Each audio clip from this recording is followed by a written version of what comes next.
एक भी काम आप बिना पैसे के नहीं करवा सकते हैं। आप आवाज़ उठाइएगा वहाँ पे जाके तो आपके ऊपर 4 केस लाद दिया जाएगा। वो कौन सा केस होता है? सरकारी काम में बाधा डाल रहे हैं। एफआईआर करने जाइए आपका एफआईआर नहीं लिया जाएगा, बिना पैरवी का एफआईआर नहीं होगा, बिना पैसे का आपका केस नहीं सुना जाएगा। अभी इसको हम लोग जंगल राज पार्ट 2 कहते हैं। जैसे ही हमारी सरकार आएगी, एक भी युवा जो है बिहार से बाहर पलायन नहीं करेंगे, वो यहीं रहेंगे और यहीं उनको रोजगार मिलेगा। नमस्कार, मैं रिपोर्टर अनंत, आप देख रहे हैं बिहार तेज खबर। देखिए, अभी हमारा मौजूदगी बिहार की राजधानी पटना में है। पटना में जन सुराज कार्यालय के अंदर आए हुए हमारे साथ कुछ जन सुराज के कार्यकर्ता हैं, उनसे बात करेंगे चुनावी माहौल को लेकर देखा जाए तो पक्ष और विपक्ष के नेताओं ने खूब सारे कस्मे वादे कर रहे हैं। अब इसमें देखा जाए कि कौन कितने कस्मे वादा पूरा करेंगे, वो तय करेंगे बिहार के जनता। सर, आपको बिहार तेज खबर पर स्वागत। जी नमस्कार, मेरा नाम मयंक राज है। मैं कुमरार विधानसभा क्षेत्र से युवा संयोजक के रूप में जन स्वराज में काम कर रहा हूँ। मैं एक से सवाल करना चाहता हूँ कि जिस प्रकार से मतलब प्रशांत किशोर जी बिहार में आए हैं, बिहार की डेवलपमेंट की बात कर रहे हैं, बिहार को ऊंचाई कर ले जाने के लिए बात कर रहे हैं, युवा को लेकर बात कर रहे हैं, क्या लगता है कि उनका जो मुद्दा है सफल होगा? जी बिल्कुल होगा। 100% जेन्युइन मुद्दा है तो सफल तो होना ही है। जो भी गरीब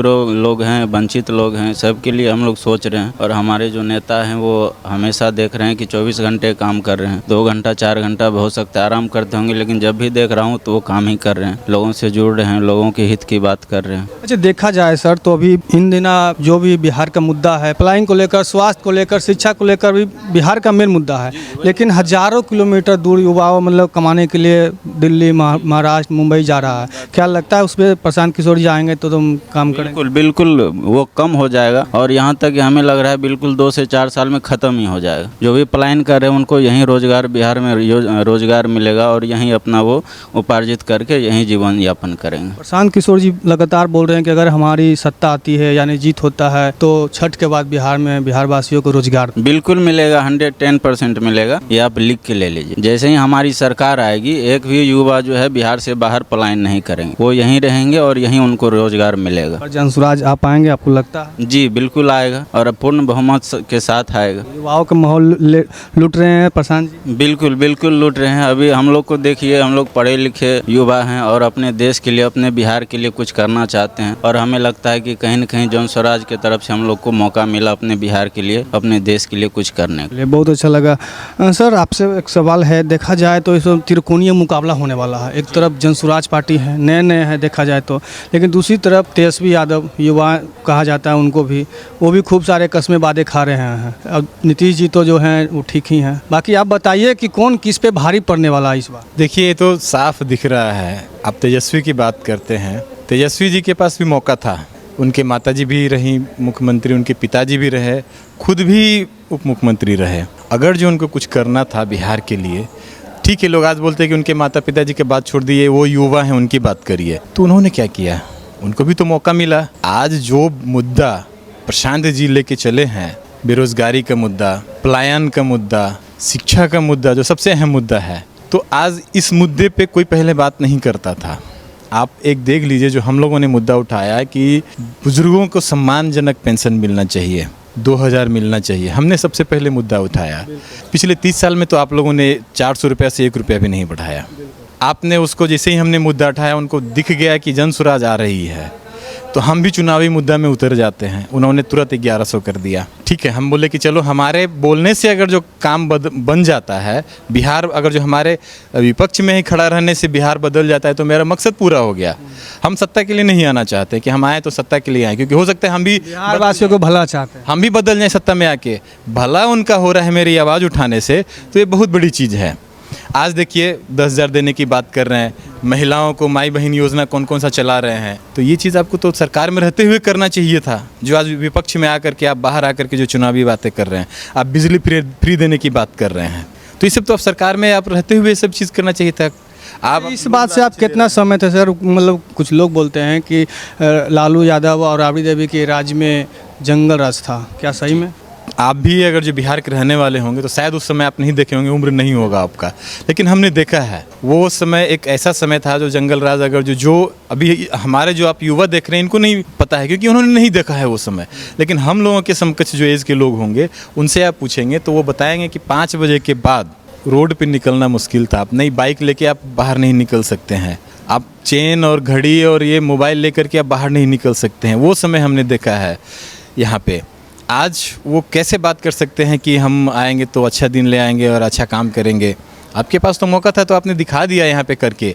आज जो पलायन की मुद्दा है यहाँ पे, सबसे ज़्यादा पलायन का कारण जंगल राज है। नहीं तो हमारे टाइम पे, उस सबसे पहले यहाँ फैक्ट्रियाँ हुआ करती थी। यहाँ पे जितने भी आप चीनी उद्योग है, सबसे ज़्यादा 7-7 मिल एक साथ में बंद कर दिया आपने गुंडागर्दी के चलते। कोई फैक्ट्रियाँ यहाँ नहीं आ रही थी। क्यों?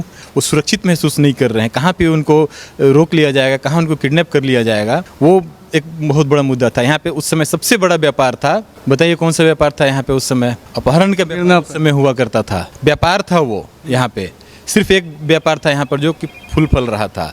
तो आप समझिए कि वो क्या था उस समय। एक चलिए, आप बोलें कि मतलब व्यापार है और लालू नीतीश के, मतलब लालू यादव राबड़ी देवी के राज में जंगल राज था। अब मानते हैं कि अब बिहार में विकास हुआ है, वो सब छुटकारा हुआ, जो 5 बजे शाम से महिला नहीं निकल पाती थी घर से, अब जानते हैं कि विकास। जी देखिए, नीतीश जी ने काम किया है, इसमें कोई दो मत नहीं है। तब उनको जनता ने समय जगह भी दिया, लेकिन जो 5 साल काम किया उन्होंने, रोड बिजली अच्छा दिया बिहार के लिए, इसमें कोई दो मत नहीं। जो अच्छा काम करता है उनकी सराहना करनी चाहिए, ताकि वो उनको अप्रिसिएशन मिलना चाहिए कि हाँ अच्छा काम किया, तो अच्छे लोग अच्छे काम करेंगे। विपक्ष होने के लिए और चुनावी मुद्दा के लिए किसी को गलत, सही को गलत कहना उचित नहीं है। हम लोग तो चाहते हैं कि अच्छा काम हो, चाहे किसी के थ्रू हो, चाहे नीतीश जी ही करें, चाहे लालू जी ही करवा दें, कोई करवा दें। लेकिन अब जो आप बता रहे हैं कि उनके समय में काम अच्छा हुआ, अब क्या है? अब सरसाही हो गया है। आप जाइए, एक भी काम आप बिना पैसे के नहीं करवा सकते हैं। आप आवाज़ उठाइएगा वहाँ पे जाके, तो आपके ऊपर 4 केस लाद दिया जाएगा। वो कौन सा केस होता है? सरकारी काम में बाधा डाल रहे हैं। एक उनका एकदम फिक्स हो गया है। आप वहाँ जाकर के आवाज़ उठाए कि सर आप क्यों नहीं काम कीजिएगा, आप हमारा, ये आपका काम करने का वो है, आपको करना है, मेरा अधिकार है, आपको करके दीजिएगा, आपको फंसा दिया जाएगा। FIR करने जाइए आप, आपका FIR नहीं लिया जाएगा, बिना पैरवी का FIR नहीं होगा, बिना पैसे का आपका केस नहीं सुना जाएगा। अभी इसको हम लोग जंगल राज पार्ट 2 कहते हैं, क्योंकि अगर जो अफसर के ऊपर आपने दबाव बनाया तो आप फंस गए, तो कैसे काम होगा? हमारा सिर्फ रोड और बिजली से अगर जो हमारा पेट चल जाता, घर चल जाता, समाज चल जाता, तो फिर दिक्कत ही क्या था? फिर तो हम बोलते नीतीश जी ही सब कुछ कर रहे हैं। चलिए, बहुत अच्छा लगा। क्या आप मानते हैं कि जनसुराज पार्टी प्रशांत किशोर जी का जो भी विचारधारा है, लालू और नीतीश और नेता से हटकर है उनका विचारधारा? बहुत बढ़िया है, काफ़ी ज़्यादा अच्छा है उनका विचारधारा। मानते हैं कि बहुत मानते हैं। ऐसा नहीं ना कि मैंने जुड़े हुए हैं पार्टी में इसलिए बोल। वैसा कुछ नहीं है, वैसा हम लोग अपना सोच के आए, हमको अच्छा लगा इनका सोच विचार, सही लोग से आने का, सब कुछ सोच के अच्छा लगा हमको। अभी जिस तरह से प्रशांत किशोर अभी मेहनत कर रहे हैं लगातार, क्या लगता है कि वो सफल हो पाएंगे? पूरा सफल हो जाएंगे वो, पूरा वोट आएगा उनको। युवाओं का माहौल लूट रहा है, युवाओं का बहुत माहौल है, सारे महिलाओं के लेकर जो पलायन के लेकर बात कर रहे हैं, क्या लगते हैं कि उस पर प्रशांत किशोर जी खड़े उतरेंगे? अव्वल रहेंगे उस पर, एकदम अव्वल रहेंगे वो। ऐसा नहीं ना है कि बिहार वासियों के साथ जुमलाबाजी किया जा रहा है? नहीं नहीं नहीं, ऐसा कुछ नहीं है, सब गलत फहमी है। बहुत लोग, विपक्ष के लोग बहुत बोलते हैं, ये लोग ऐसा ऐसा करता है, अच्छा अच्छा काम करने के लिए सब कोई उंगली उठाता है, वो भी उठा रहे हैं। चलिए, तो चुनावी माहौल को लेकर जनसुराज कार्यालय में आए थे और कार्यकर्ताओं से बात करने की हम प्रयास कर रहे थे। बाकी आप लोग क्या समझ रहे हैं, अपनी अपनी प्रतिक्रिया कमेंट सेक्शन में जरूर दें। अभी के लिए इतना ही। तमाम खबरों के लिए साथ मेरे साथ बने रहें, देखते रहें बिहार तेज खबर।